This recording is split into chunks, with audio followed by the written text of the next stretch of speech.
For more than 10 years, there's been peace. Well, now there's been an eruption! I thought this was a way to make a gangster film with a relevance to what was going on at that time. And it's still relevant, it seems to me. It has this amazing, visceral energy that will carry it through the next 25 years.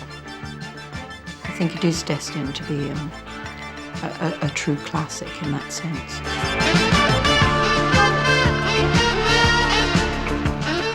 It was my first movie, and I was just really proud to be part of it.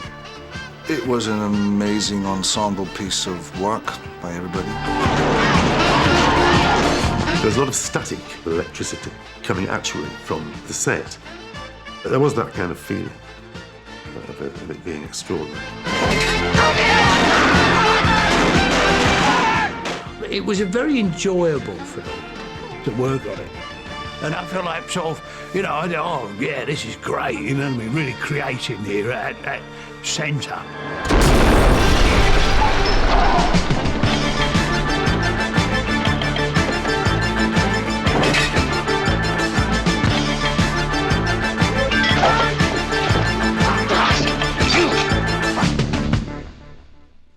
I was a producer in television drama, worked at ITC, which is Lord Grade's company.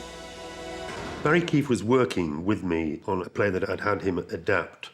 I was aware of his writing anyway, and I got together with him and said, look, I'd like you to do something, whatever you want. And then this script arrived called The Paddy Factor, and that was the beginning of The Long Good Friday. Well, the idea was presented to me in the form of a script. It was given to me by a friend of mine, Barry Hanson, who had worked with Barry Keefe, the writer. They had thought of doing a British gangster movie. And he knew I loved gangster movies. We all loved the early Humphrey Bogart and James Cagney type movies. So he gave me this early script, one of the first of the this many rewrites we actually eventually did. And I just thought the central idea was great. This capitalist thug going into big business and coming up against a politically oriented terrorist organisation. But there were certain things in that script which I thought could be changed, and we worked on those. We were working in Carnaby Street. That was an exciting kind of situation because there was a lot of give and take and rows with everybody. We'd do our orders for coffee and Barry Keefe would say, mine includes 3 large brandies if I have to meet John Mackenzie after it. I may say that when Barry Hanson gave me the script, he said, I really think Bob should do it. And we instantly agreed. Bob, in my mind, was the only guy who could play it. Zulu Dawn. He'd just come back from Zulu Dawn. We sent it to him and they said, oh, he's in hospital. Yeah, they sort of came in and pitched it to me. And they said, we got this gangster film. I said, yeah, I've got a worm. You know what I mean? They said, no, it's going to gangster. No, I've got a worm. I was made an honorary chief by the Zulus. And the thing is, they make you eat a piece of raw beef that they just killed. And I got a tapeworm. And it was 40 foot long, this thing, and they couldn't kill it. This tapeworm had just been taken out. We didn't see the tapeworm, but he seemed to be fit enough to do another picture anyway. So I read the script, and it was wonderful. Oh, yeah, this is great. And I was on. I wanted Helen Mirren to do this particular part because it required somebody very, very strong, a very good actress. The script was sent to my agent, and I thought it was really special, very exciting. It was a wonderful piece of writing by Barry Keefe, and the only trouble was I thought the woman's role that I was being offered kind of sucked, you know. The girl in it was a sort of gangster's moll. She was a pea-brain tart. So we had, you know, a lot of discussions about it. I wanted to make her intelligent. I wanted her to be a part of the story. And I agreed to do the film because Barry said he would address those issues. I thought I couldn't have had a better kind of poker hand. everybody thought, let's make the best possible film we can. No Long Good Friday was made for Black Lion, an adjunct of the great organisation. And it was a very happy film to make. 9 weeks, I think it was. Made on quite a low budget. And nearly all the film was shot on location. Making a film should very much be teamwork between the director and the cameraman. I'd known John for a long time, and we both trusted each other's judgment on various things. And I liked John so much, I thought he was a terrific director. I thought if anyone could make something out of this, he could.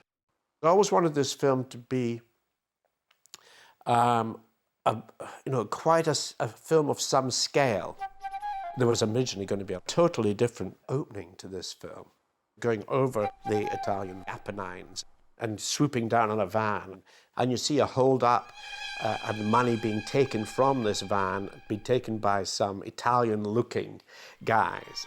And then you follow the progress of this money until it arrives in London. I wanted to hint that it was illegal money coming from illegal organisations, terrorist organisations mainly, and being passed to the IRA. And that opening went on for some considerable time. But it didn't work. It seemed out of kilter with the whole thing. My agent said to me, I think the opening's a bit complicated. I said, well, it's meant to be complicated. What's wrong with that? He said, well, will the audience hang on that long? Maybe it was going to be too complex. We'll never know, because I eventually changed it. A slightly simpler sort of setup. It starts in a little cottage in the country, awaiting the money, and then you see the money en route, coming down the steps of a boat.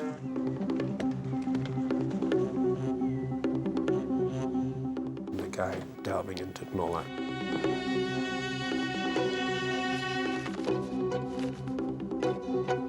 And then you follow the progress of this money. You're watching the trail of this money and wondering where it's going until it's passed to the IRA. You're not letting the audience know, but trying to hold them. And then the IRA cottage being raided. It was still quite complicated. All those little clips at the beginning of the film, all those little elements, look like almost a completely separate drama in its own right. There are all sorts of things happening, like the funeral, and there's something going on with Jeff and the town councillor. Highly confidential. I'll need him tomorrow, Jeff. The lady spitting at Jeff. And you think, Wait a minute. where are we, what's going on? I wanted to test the audience. I wanted them to strain to know what is all this about. And then gradually reveal it piece by piece. You always remember Harold Shan's entrance, having just got off Concorde and all that. The pompousness of the guy as he strides through Heathrow Airport, owning it. Bob was, for me, crucial to the part, and he gave me all the nuances of the character that I really wanted. I suppose it was me, really. Good old George. The character was me.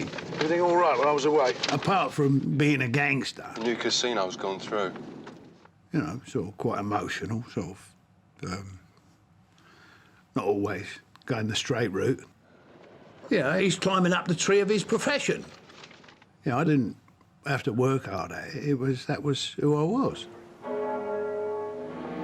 Again, I agreed to do the film because Barry said he would make my particular role much more interesting. I hate being late for church. And as often happens, Have a nice Easter. other things were more important at the time. God rot your soul. Really, none of my questions had been addressed. So then I was in a very awkward position because I'd kind of signed up for something on the understanding that this would be done and it hadn't been done. So basically, the role got developed while we shot. Oh, Christ, Harold, she's always worse when she's going to church. We always felt that Harold Shand was a bit more intelligent, had a bit more taste than to just want some bird to screw every now and again, you know what I mean?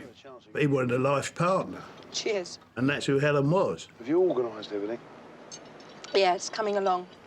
You don't get Helen, someone as intelligent as Helen, who's obviously intelligent, to play a bimbo. Charlie should be landing about now. And so Barry rewrote the role. Yeah. Maybe we should have gone to the airport to meet him. She was classy and she was educated, and that was her contribution to his world. Well, we played it up, right? You went to school with Princess Anne, played hockey with her, all that. There's lacrosse at Benetton. Hockey's frightfully vulgar. These slightly posh girls, they always rather like to slum it, you know. They like to walk on the wild side, some of them. The Yanks love snobbery. They really feel they've arrived in England if the upper classes treat them like shit. He enjoyed the fact that he had captured this high-class bird. We better check how the chef's progressing. She gave him class. And, you know, made him look good in that sense. Someone said to me once, well, why would someone like Victoria want him, you know? Well, I said, it's obvious, isn't it? He broke 2 of them, demonstrating their exquisite delicacy. It was power. He doesn't know his own strength. Power, they say, is a big aphrodisiac. And you could see how she would be very attracted to someone of his immense internal power.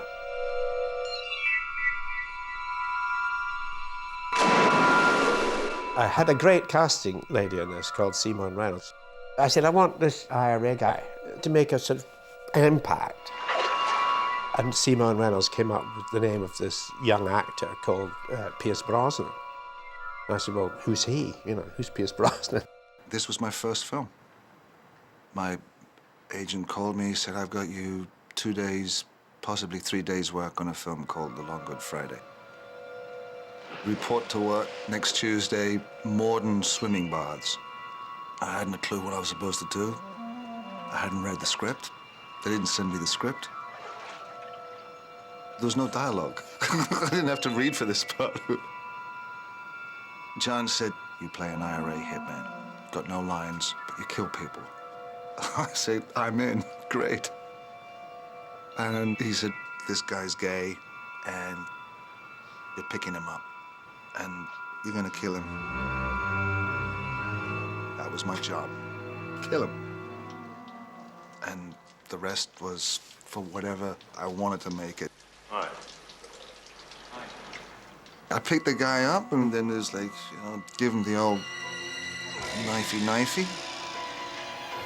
I got nothing to say, really, except that was my day at work at Morden Baths, and we did a good job killing Paul. I wish all parts were like this, actually.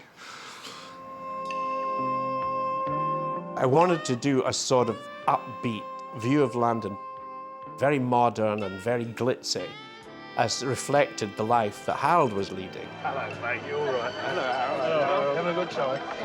Enjoy yourselves. Haven't you? Gonna try. We only had the boat for a short period of time, mostly because the guy who owned it wanted a humongous amount of money to rent it off him. It was a slightly crappy boat, but it was the best we could get and the best we could afford, so that was redecorated. Barky, you're not drinking. Harold, you know I only drink when I'm on duty. John thought he needed things like a bar and things like that, which were going to play an important part in the storyline. Champagne, my son. Thanks very much. Shooting on any small space is obviously difficult. Here's to real friends. So I was very much at the mercy of the weather and the small space. What's the latest on the American? We're just pumping full of information, everything we've got, you know. I said we need an American kind of thing to it. I think you're going to like Charlie. It was feasible that they'd need money from everywhere in order to do what is now Canary Wharf casinos. Harold, he's here. Well, you two pipe him aboard and I'll be out, right? To cast that part, Charlie, was really the most difficult of all. I said, this guy's got to be authentic. You've got to really feel that he is a gangster. And Barry Hansen came up with this idea for an American actor called Anthony Franciosa. So they got him and he came over, and Barry met him at the airport. He said, oh, and by the way, here's the new script. And Tony Franciosa said, the new script? What do you mean, the new script? He flew from Los Angeles, and then when he saw the rewrites, he flew straight back. So we had to postpone and think, who do we get? And how quickly can we get them? And then someone came up with the Constantine idea. And I said, oh, God, yeah, he's an American who went to live in France. I'd seen him in several European films. He's got that leathery-looking, snake-like face. It would be fantastic. And he brings all the baggage with him anyway. So we got him. I can't believe you're here. Yeah. The kid from New Jersey, eh? Boy from Stepney. He did a lot of films in French, but he didn't really, did he? He just did that and then put the voice in later. Charlie, have some champagne. You should be the captain of this boat. Great timing. I had to say, well, you got to speak English with an American accent. You got to do that, and you got to. I'm not going to dub it later. So it was a whole new technique for him. To the future. To the future here. And he worked very hard at it, and he was just the very presence of him was great. Ladies and gentlemen. Harold saw himself as a freewheeling capitalist developer. I'm not a politician. I'm a businessman. But a patriot to the nth degree. And I'm also a Londoner. Yeah, he's very English, very British. And today is a day of great historical significance for London. Nothing like good old Britain. Our country's not an island anymore. We're a leading European state. And now that we're free of socialism, we'll show the world. And I believe that this is the decade in which London will become Europe's capital. Oh, he was total Thatcher-era. You know, if you can make it pay, you can make it work. And that, ladies and gentlemen, is why you are all here today. We're going to build up the docks, we're going to do this, we're going to do that. You know, we're going into partnership with the Americans.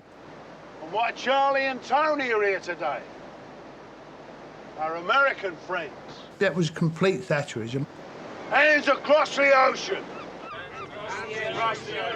It was slightly ironic and almost the unacceptable face of capitalism. Obviously, this guy had this empire.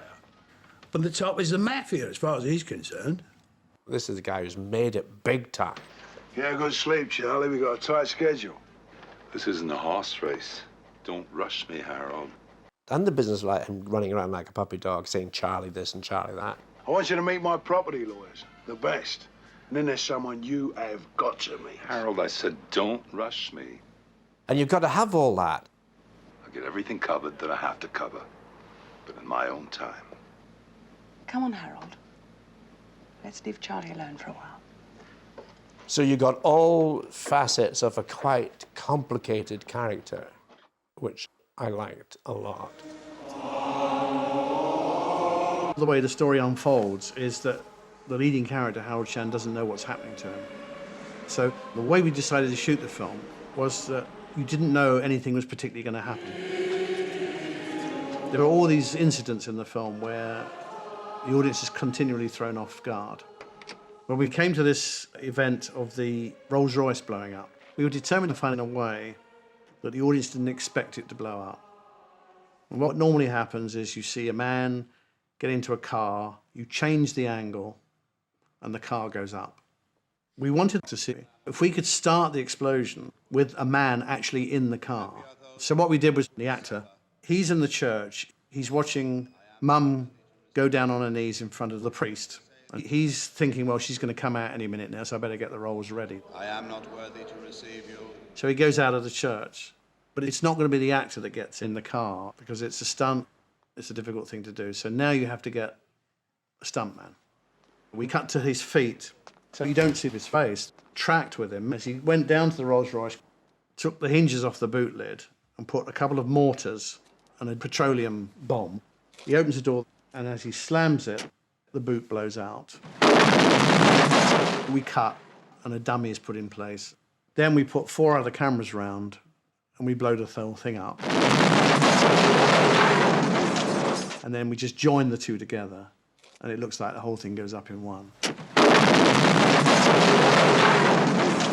It's a surprise to the audience because they don't think anything particular is going to happen. And boom, up it goes. Yeah? I wanted to make Harold Shand three-dimensional. This character could be tender and loving 1 minute, then the next minute, a sort of monster. Diabolical liberty. And Bob was the ideal actor. What is it? To give me that. He's dead. Eh? Eric, he's dead. A car bomb. You see, the great thing about Bob was he hadn't film acted much before. It's outrageous. He had that animalism, You don't go crucifying people outside a church, not on Good Friday. which was not made soft by technique. I want everybody in the corporation working on this fast. He was acting from the guts. He was acting by instinct. Right, I want everybody working. Jeff, you get on the blower. Razors, you round them all up and you get them moving fast. He's got wonderfully sort of rough edges to him. Of course, I've never seen that rage in Bob. He plays it beautifully. I'll have his carcass dripping blood by midnight. But that's because he's a very good actor. He's got immense energy and courage and feeling. More bad news. Colin. Dead. I have to say Bob was fantastic. He was perfect for that part. And he was very dedicated to what he wanted to do with the part. And I remember at one point in the middle of it, Bob saying to me and saying, look, this really is the best gangster film ever. Oh, it was wonderful. And it had authenticity. It was great. Shoot him. Let's put some muck on the ceiling. Please, what do you want? Come on downstairs. In the script, the characters were really authentic. I think it sort of changed the genre of English crime films. Put some deodorant on. I'm heavily into personal protection. People said, at last, England had made a gangster film that was about gangsters. I have it from a very reliable source. Do you know what's what? Am I supposed to know something? People thought about me Razors? in a different way after that film. Cut him. I remember meeting a gangster, and he said, Bob, he said, I'm glad to see one of our own doing well. I still can't hear anything. He said, one of your own? I've never tortured anybody in my life. I don't fucking know! But I knew an awful lot of people in the underworld, because I was brought up there. Between North London and the East End. Well, it was a strange area. There was a lot of pubs and clubs and dance halls, and it used to attract all the gangsters. I was never a gangster or anything, or a criminal, but coming from that world, you know, and knowing all those sorts of people, and being used to that sort of thing, and knowing how they react, was very helpful, really. You know? Walk to the car, Billy, or I'll blow your spine off. And so, I suppose I was pretty authentic. We all got paid peanuts for the film. But it didn't really matter. Morale was terrific. Yeah, I was very much involved with it. I loved it. I used to go in every day just to sort of hang out and see what was going on. And Frenzy, he's terrific. John is very quick. He's known in the business as Frenzy Mackenzie. But it's not a question of being quick, it's a question of being prepared. And the great thing about John was he knows what he wants from the scene. There's no, oh, what should we do here and where do we put her? He has very fixed ideas. But he's also very free with it, you know. He can shoot from the hip, he can improvise. He has the confidence to do that.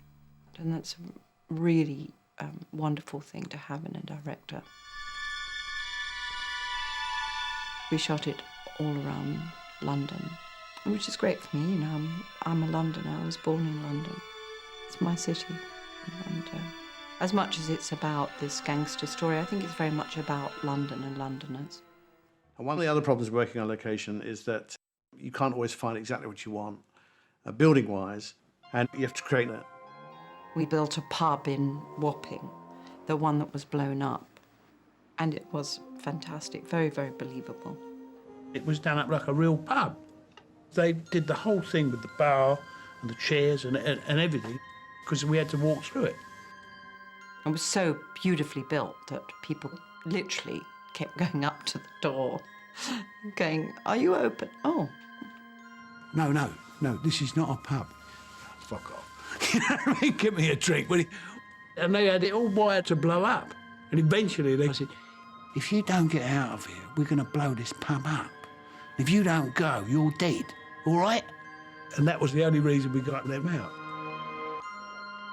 But anyway, we wanted a pub at the end of a road so that as the car drove up, suddenly this thing explodes.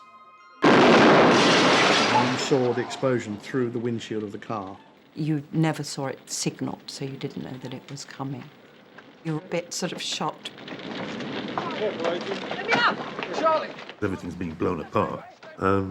They genuinely didn't know what was happening. Jesus. We've been 5 minutes earlier.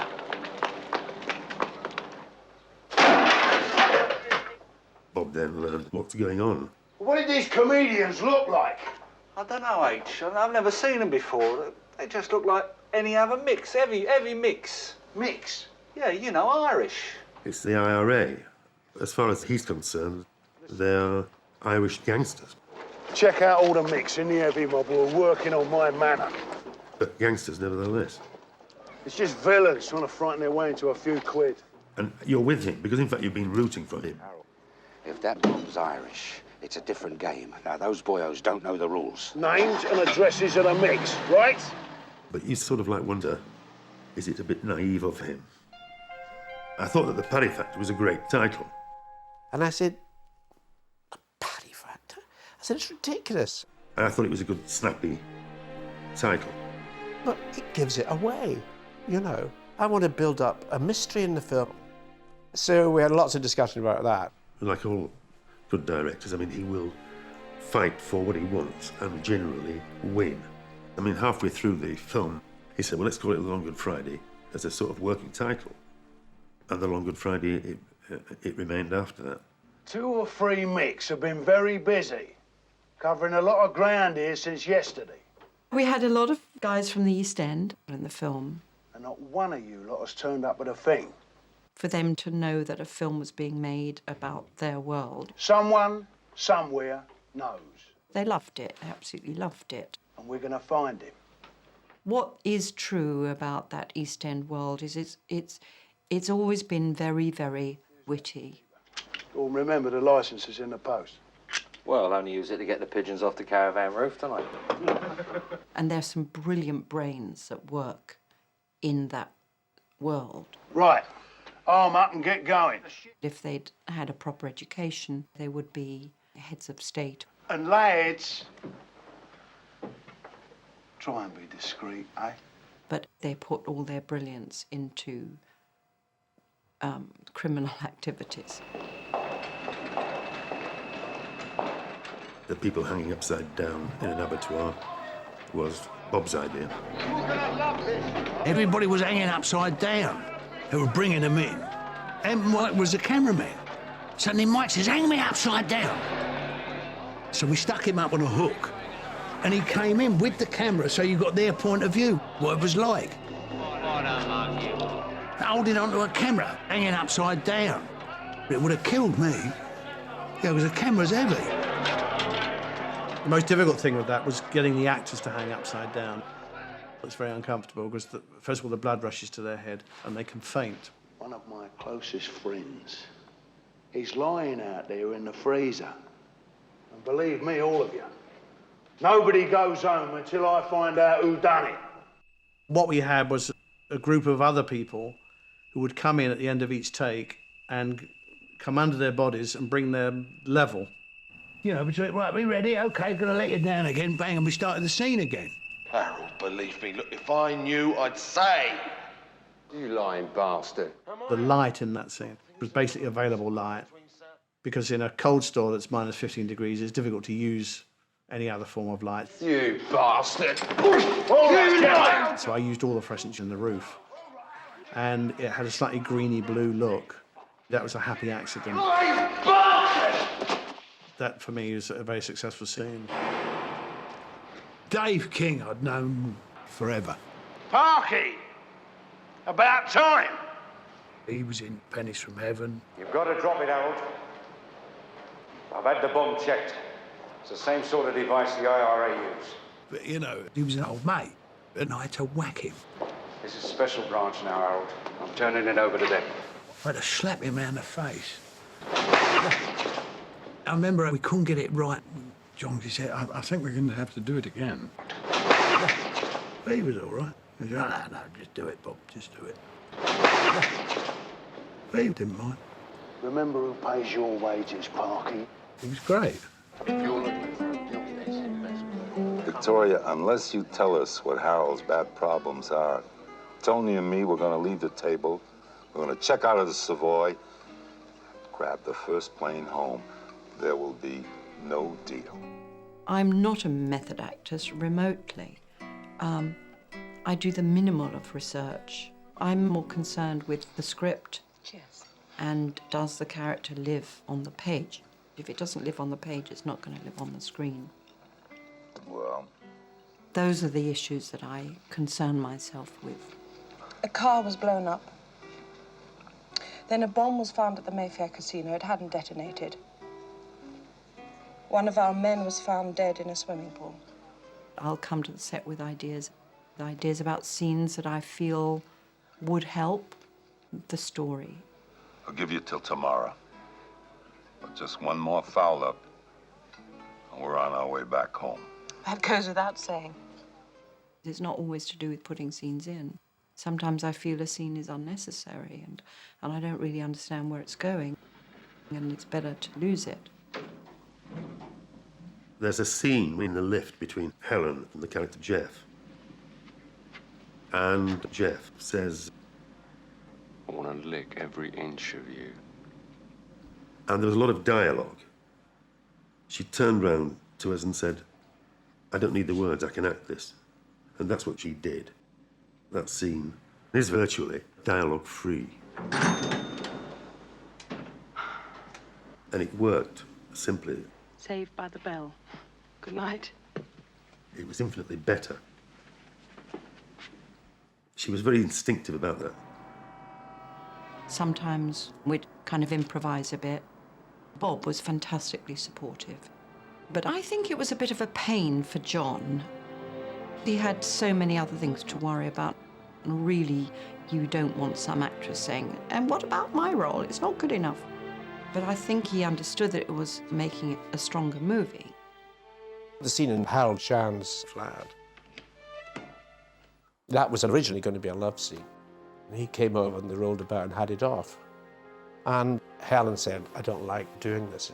And she was totally right. And I always thought, oh, I really feel this is a pity. Because I liked the tension of what was going on. And this killed it. And so we sat down and we worked out that they have an argument. You did what? I told them everything, Harold. And they keep the argument going. Victoria, I've been to incredible lengths all day to keep it incognito. And now you, over a sherry, calmly tell the whole story. And she's angry with him and all of that. I'm going to bed. Good night. Boy, come here, I'm talking to you. Don't treat me like one of your thugs. Harold just gets so enraged. And then he sat down. What's happening to me? And then she breaks down and starts crying. So the scene became a tender, loving scene where he held her in his arms and tried to calm her fears. I'm so scared, Harold. I want to die. And then you see, it was a relationship that went beyond just grabbing what you can get, and that there was a deep respect and a deep love between them. And that happened on the set. How'd you stay so cool? I'm on the winning side. I'd seen Derek Thompson in some television thing, and I thought that guy's got fantastic screen presence, you know. Some people can burn the celluloid, and some people just don't have that. Derek was so wonderful in the film. Oh, Christ, am I pleased to see you. You never saw it coming with Derek. You never saw it coming that he was the snake in the grass, he was the Judas. You can't even see that I'm not a real bastard. He is. Because he played the innocence of the character. Aren't you? I'll get you a cab home counsellor. Derek played that beautifully. You know, last night in the restaurant, Harris, he said that I got it all wrong, that Jeff was the real bastard. Why should he say that? Harold discovers that Jeff is somehow involved in this, but he doesn't know how or why. He's called Jeff to come and meet him at the boat so he can try and force him to reveal himself. We were discussing how to do this, and John and I came up with this idea that we followed him in one continuous shot up the gangplank from outside to inside. Well, that's the one probably major handheld scene. I used a small lightweight camera, and the biggest problem I had actually was illuminating the scene because it has to be normal light level. And all the lights had to be out of the way so you couldn't actually see them. I was operating the aperture of the camera myself because no one could stand near me because I was going through these tight doorways and going up these stairs. So I couldn't have an assistant do any of that. So I had all my fingers around the front. So I had to adjust the focus of the camera and the aperture of the camera constantly while he's moving through the boat. Then up on the deck, and you have to see the outside through the window. The light levels have to be quite high in the cabin. And it was that technical stuff that became the most difficult part of that shot, which of course is completely invisible on the screen. Finally, he looks out and then suddenly sees Jeff arriving. You get this sense that impending disaster is going to happen. In the original script, Jeff goes on the run, jumps in his car, drives away, and there's a car chase. And I said, no, we can't have that. Can't have that. They had been a dime a dozen in those days. And I wanted this highly emotional, charged, dramatic confrontation between the two characters. It was, for me, the most important scene in the picture. I wanted all the tension in the film leading up to this moment. I wanted this feeling of there's something going to happen here and it's not going to be nice. It's hot in here. Shall we go on deck? Bob's drinking a lot in this scene and moving around. You what? Does I call you Dad? And getting more and more intense. I wanted Bob just to be honing in. Quite frankly, I'm a bit flabbergasted you forgot to mention this carry-on in Belfast while I've been away. And the build of fear in Jeff. Oh, that. Yeah, that. Like a weasel and a rabbit. It's a long story. I know, I should have told you, but... Well, tell me now. Eventually, he's got to have to admit the whole business about being bombed by the IRA was his fault because he'd done a deal with the IRA. So you got my Colin to deliver for Harris money to Belfast? Yeah. That revelation was the crux of the picture, really. And 3 of their top men were wiped out. The night Colin delivered. Because there you learn the plot. You learn what it's all been about. So they put 2 and 2 together and come up with the answer, haven't they? As Colin's my man, it's down to me. I'm the one that's grasped them up, haven't I? This is all revenge. Yeah. Bob could more or less go within reason anywhere he liked on that set. Revenge. It's me that's gonna take revenge. I'll crush them like beetles. Never. That's where I gave him his head, and we took a slightly wider lens and let him move around. And we just followed him with the camera. You can't wipe them out. Work with them. It's my manor! That was a wonderful, fresh way to get a great performance out of someone. You put the finger on me, didn't you? Now look, You straight fucking Judas! didn't do nothing. I think in the script he had a gun or something. But I didn't want Harold to brutally kill him in cold blood. Don't lie to me, boy. I can smell your lies. I didn't want to lose totally sympathy with him. Why, Jeff? Why? He threatened to kill me. I was scared. And eventually I came across the idea of the whiskey bottle. I said, well, look, let's use the bottle. Jesus Christ. British Army's been diving about with shit flying at them from all angles for the last 10 years, and you're not impressed? Shut up! Again, it had to be a long, slow burn. They can take over here any time they want. Just shut up. And let the whole emotion build. To them, you're nothing. Nothing. And then he smashes the bottle. Like you would do in a pub fight. He just gets so enraged and hits him with it. And it happens to hit the jugular vein. And that's the end of Jeff. The relationship between these two men was very strong. He was like a son to him. And the Harold Shand character did have all these strong emotions. I wanted him to love this guy. And yet he just gets so enraged that he kills him by accident. Certainly unintentionally. And that leads into another very dramatic scene. That was, again, one of those scenes where I didn't want to interrupt the action by always cutting, because it was going to have to build in tension. So what we devised, or what I devised with him, was to start low on a camera crane.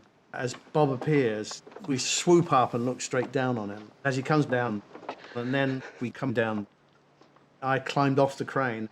And this time, the wobble, the handheld factor, added to the emotion of the scene. With Harris? Because it mirrored the emotional turmoil that was actually happening in Harold's head. I'm gonna kill him. And then I followed them in one continuous shot. Oh, God!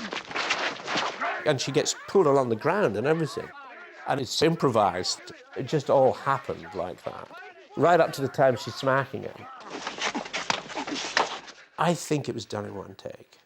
Well, you've got Harris, right? You've got him. Now you use him. You use him to stop this bloody havoc, right? I'm rather proud of that scene. Phil was terrific. And Bob and Helen were magnificent in doing it. They were great. They were a totally different type of actor. Helen was much more a technique actor. I mean, she trod the stage. And Bob was an instinctive actor. He was emotional. But somehow they hit off each other, I thought, extremely well. They gave each other a lot.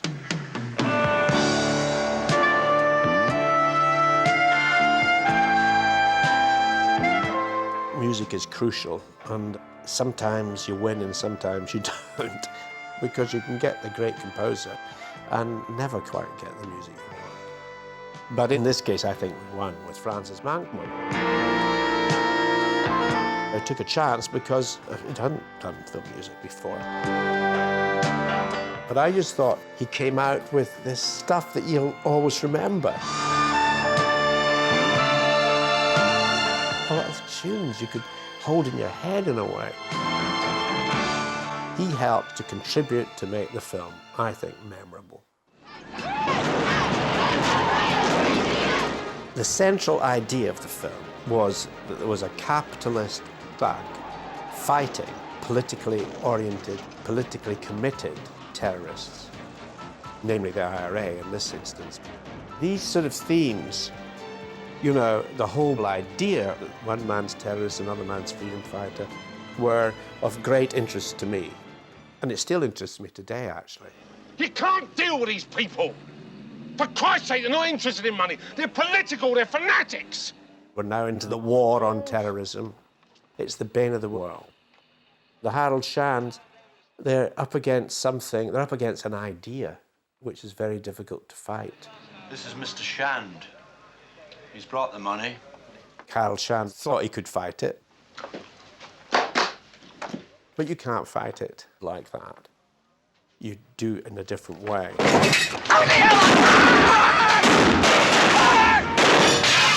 The greats, people were saying, you can't do films about this. That was about IRA terrorism, with the IRA being sympathetic. But I never thought of it as propaganda for the IRA. I mean, I think the IRA and Harold Shand are more or less on the same level. All the disasters, all the death, and terrible things were going on. You wait here, I'll go and get him, all right? I won't be a minute. But at the same time, there's quite a lot of laughs in this film. For example, the scene where Harold goes to see Charlie. Where's Charlie? And finds out he's going back to America. Everything's all right. I wanted humour. What, you leaving? Yeah. You two can't wait to get out of here, can you? I always react like that to bombs blowing up, mass murders. It's a hang-up of mine. And that's what I loved about the way Bob could play it. It's coming to something when the mafia can't handle a little problem, isn't it? Which was slightly ironic, but at the same time not sending him up. I'm glad I found out in time just what a partnership with a pair of wankers like you would have been. Now look. Shut up.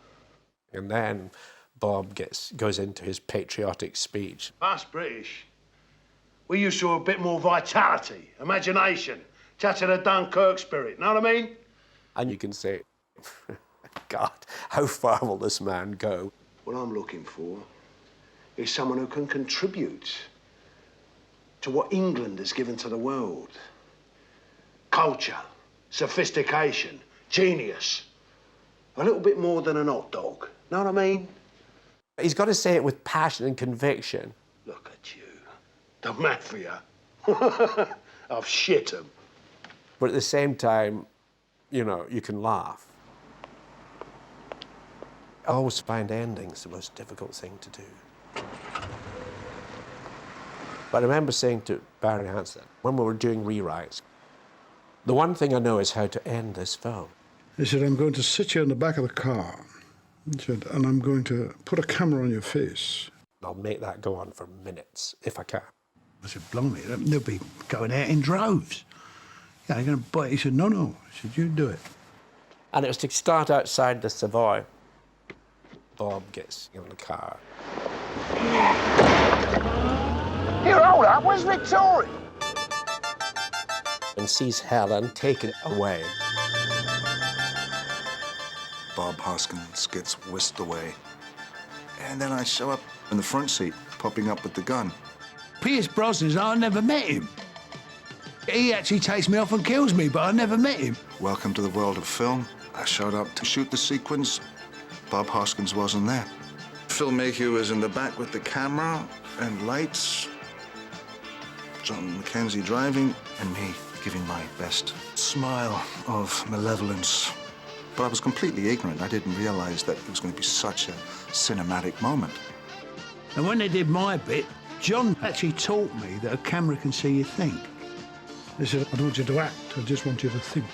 He had to have a whole series of thoughts going through his head logically and quite clearly delineated so the audience would get it. I said, you've got to be joking. But you can't ask an actor just to do that without anything, without giving him anything. So I had to drive the car and direct. I say, you're sitting there absolutely furious. You think, how am I going to get out of this? I'm going to kill these bastards. How am I going to do it? And I was doing that, giving the dialogue so Bob would react to this. And then I would say, now you think, oh, God, there must be a way out of this.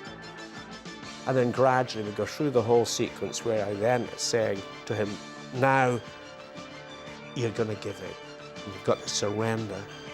And in a way, you sort of admire them. You think, my God, these guys are better than me. And I'm defeated. None of us thought it was going to work, but it did. And I realised then the camera can actually read your mind. If you're thinking the thoughts that the character would be thinking, whatever you're doing, it's right. It's extraordinary. That shot went on and on and on. It was one close-up of Bob's face. And that's how we got it. As I said, it was a very happy film to make. All the disasters happened afterwards. Lou Grade and his people didn't like it at all. They thought it was dangerous. They thought it was promoting the IRA. That was a kind of a sticking point for ITC. They felt the theatres might be bombed or something, I don't know. And then I was informed that they were going to put it out on television. And it was all edited and cut from 111 minutes to 83 minutes. All done without my knowledge until with horror, eventually we found out.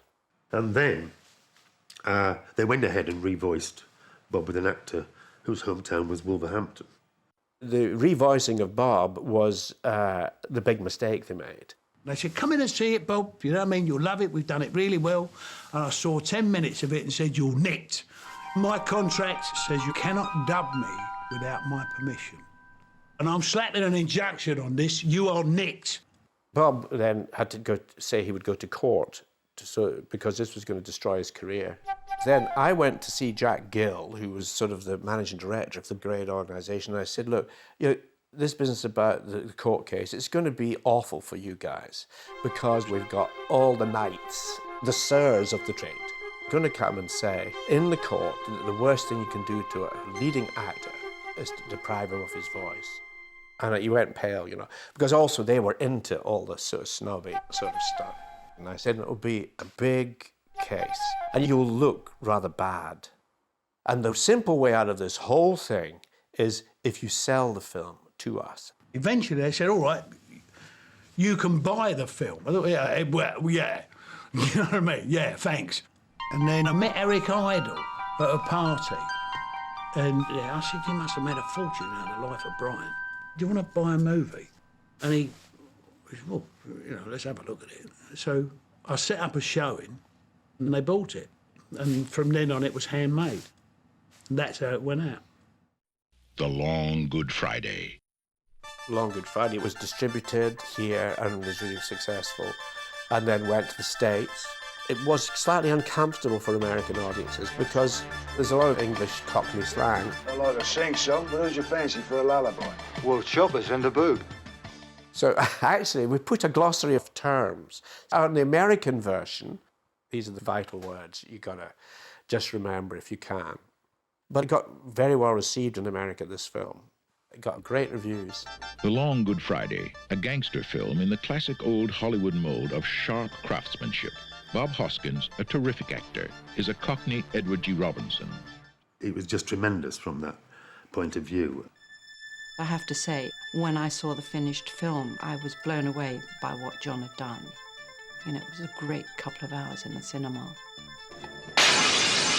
I'm very happy to have been a part of it. And I'm surprised and delighted that it goes on and on. Some critics made a list of the 100 best British films. The Long Good Friday was listed 15. It's justified in terms of its status. Fucking hell! I was certainly proud of it.